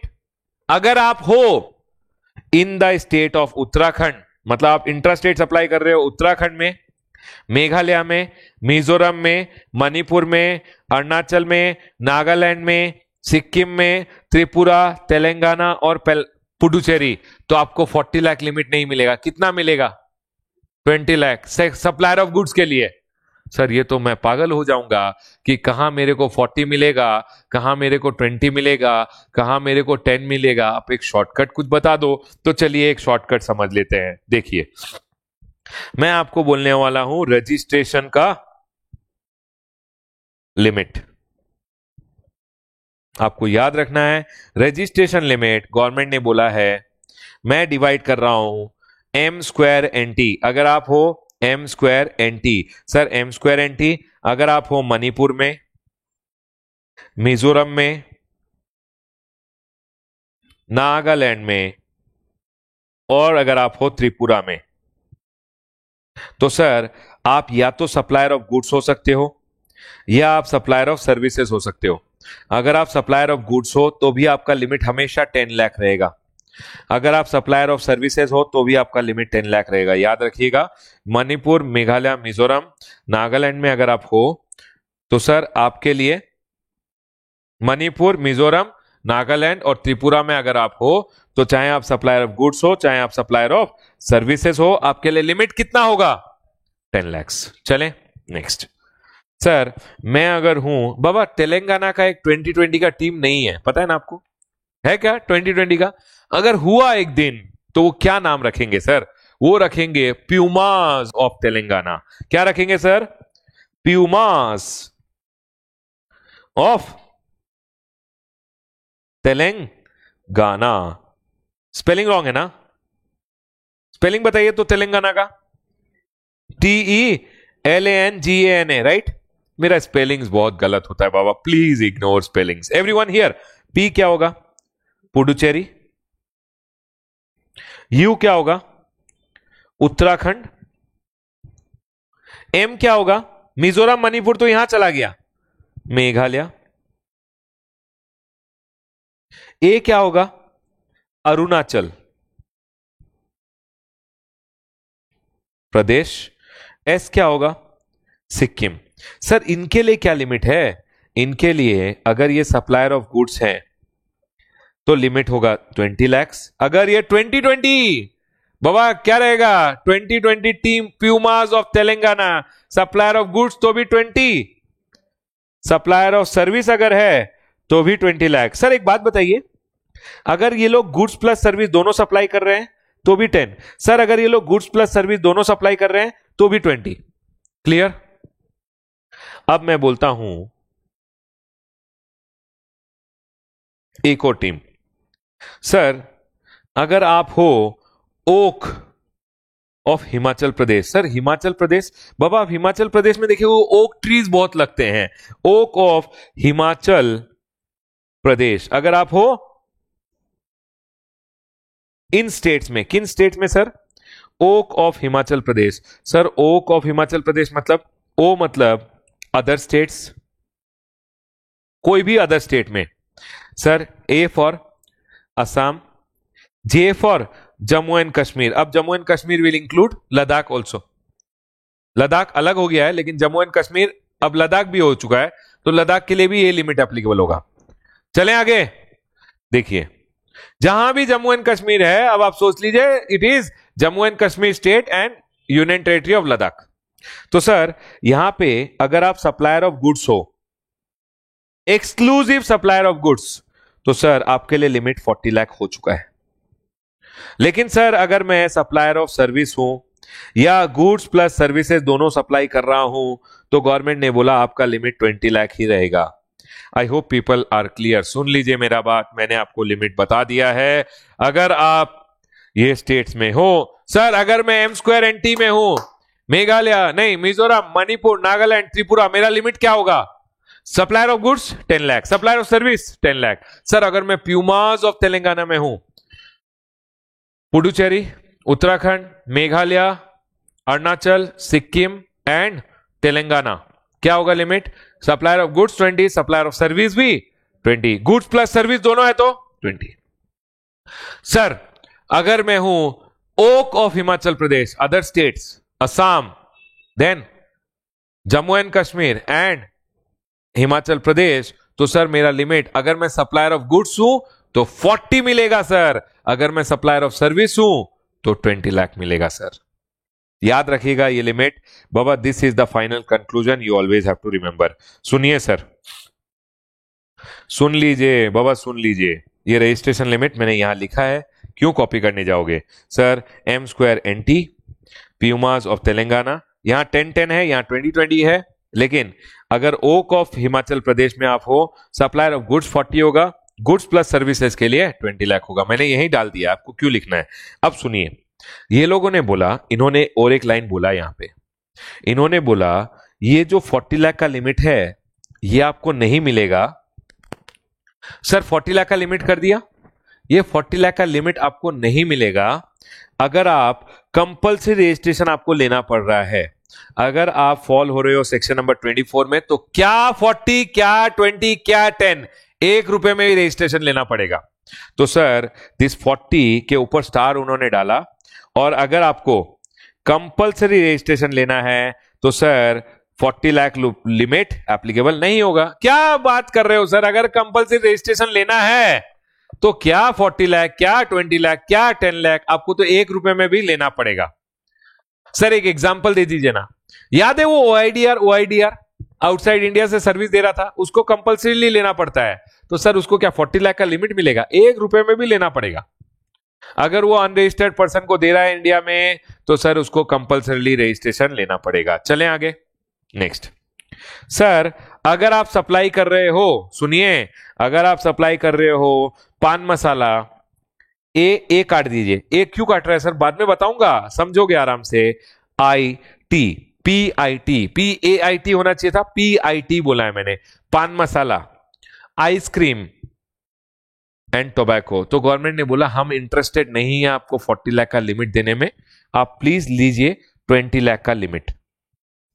अगर आप क्या सप्लाई कर रहे हो? पान मसाला, आइसक्रीम, टोबैको, तो सर गवर्नमेंट बोल रही है आपको 40 लाख नहीं मिलेगा, आपको 20 लाख ही मिलेगा। नेक्स्ट, सर मैं बोला मैं बकरा बनना चाहता हूं, मेरे को 40 चाहिए ही नहीं, मेरे को 1 रुपए में चाहिए, मेरे को 10 रुपए में चाहिए। गवर्नमेंट बोल रहा है अरे तू बकरा अगर बनना चाहता है, वॉलंटरीली अगर लेना चाहता है ले ले, वॉलंटरी रजिस्ट्रेशन अगर ले रहा है तो 40 लाख लिमिट एप्लीकेबल नहीं होगा। क्यों सर? तब तो सर आपकी मर्जी, आप 1 लाख में लो, 10 लाख में लो, 5 लाख में लो, आपको लेना है, आप बोल रहे हो लेना है, तो क्या 40 लाख का लिमिट ले लीजिए।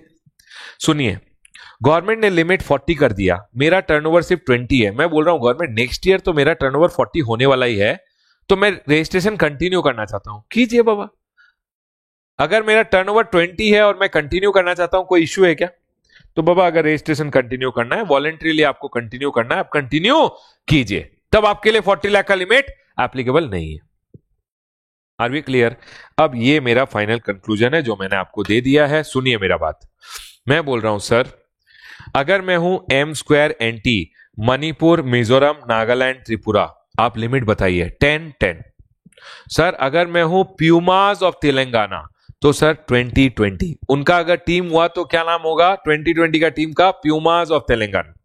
सर अगर मैं हूं in the state of oak of Himachal Pradesh, तो sir other states, Assam, Jammu and Kashmir and Himachal Pradesh के लिए लिमिट क्या होगा? सर अगर एक्सक्लूसिवली गुड्स बेच रहे हो तो 40, अदरवाइज 20। सर गुड्स में भी आपको ध्यान रखना है, अगर आपको कंपलसरी रजिस्ट्रेशन आ रहा है तो प्लीज कंपलसरी लीजिए, ये सब 40-20 का नाटक नहीं चलेगा। सेकेंडली, अगर आप PAIT ए कट किया हुआ है, पान मसाला, आइसक्रीम और टोबैको सप्लाई कर रहे हो तो आपके लिए लिमिट 20 लाख हो जाएगा। अगर आप बकरा हो जो बोल रहा है सर मेरे को तो लेना ही है, बाबा एक्चुअली बकरा नहीं होता है, खाली क्लास के लिए बोल रहा हूं, ठीक है।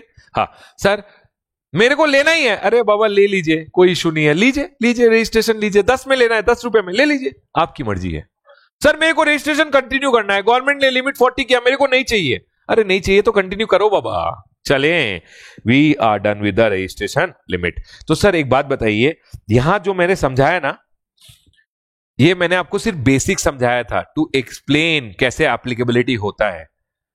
ये सर्विसेज के लिए लिमिट है, आप सोच लीजिए, ये गुड्स के लिए लिमिट नहीं हो सकता है, क्योंकि गुड्स के लिए लिमिट 40 भी हो चुका है ना। कर्नाटका में क्या लिमिट है गुड्स का? 40 है। कर्नाटका में अदर स्टेट्स में आ गया ना। अब आप मेरे को बताइए, हाँ ठीक है sir, everyone over here, people watching, yes sir, हम बैठ गए हैं, सुन रहे हैं, कर्नाटका के लिए लिमिट बताइए। एम स्क्वायर, प्यूमाज और अदर स्टेट, सर मैं एक्सक्लूसिव सप्लायर ऑफ गुड्स हूं कर्नाटका से, 40 लाख। सर मैं मिजोरम से सप्लाई कर रहा हूं गुड्स, लिमिट बताइए, 10 लाख। सर मैं तेलंगाना से सप्लाई कर रहा हूं सर्विसेज, 20 लाख। सर मैं उत्तराखंड से सप्लाई कर रहा हूं गुड्स, 20 लाख।